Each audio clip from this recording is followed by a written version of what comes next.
மதுரை மேற்கு தொகுதிக்கு உட்பட்ட ஜீவாநகர் பகுதி 78வது வார்டில் இன்று மாண்புமிகு வணிக வரி மற்றும் பதிவுத்துறை அமைச்சர் அன்பு அண்ணன் மூர்த்தி அவர்களின் வெற்றி வேட்பாளர் அண்ணன் ரகுபாலாஜி அவர்கள் இன்று 78வது வட்ட கழகத்தில் வாக்கு சேகரிக்க வந்து கொண்டிருக்கிறார்.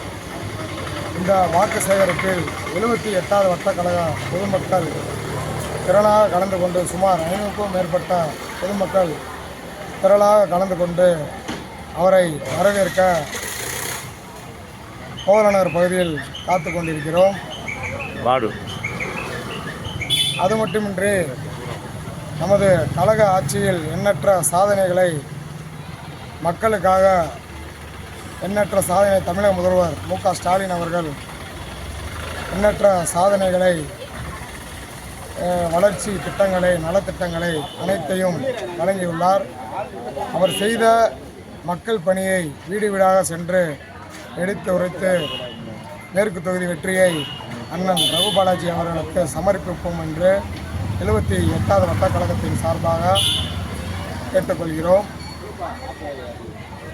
பெண்களுக்கு குறிப்பாக பெண்களுக்கு மகளிர் சுய உதவிக்குழு, மகளிர் உரிமை தொகை,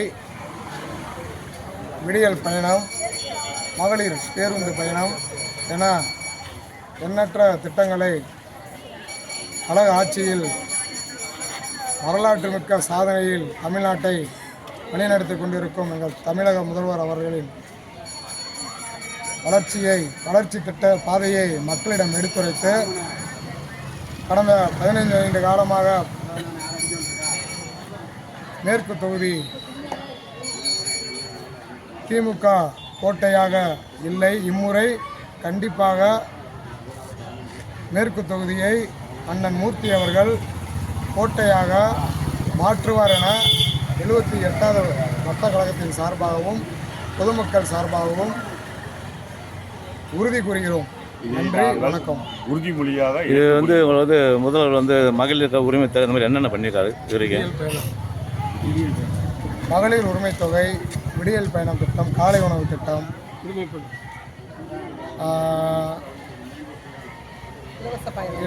இது பெண்களுக்கு இலவச பயணம் கொடுத்துருக்காரு.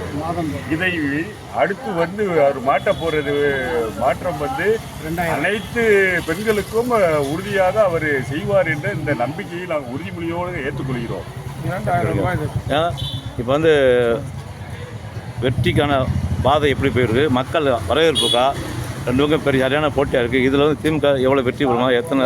அதாவது என்னன்னா, மக்கள் எல்லாம் தயாராகிட்டாங்க. அதிமுகவுக்கு ஓட்டு போடக்கூடாது, செல்லூர் ராஜா விரட்டி அடிக்கணும். ஏன்னு கேட்டிங்கன்னா 15 வருஷமாக அவர் எம்எல்ஏவாக இருக்கார். சாலை வசதி இது வரைக்கும் அவர் செஞ்சு தரதே இல்லை, செஞ்சதும் இல்லை. தொகுதி மக்களை அவர் பார்த்ததும் இல்லை.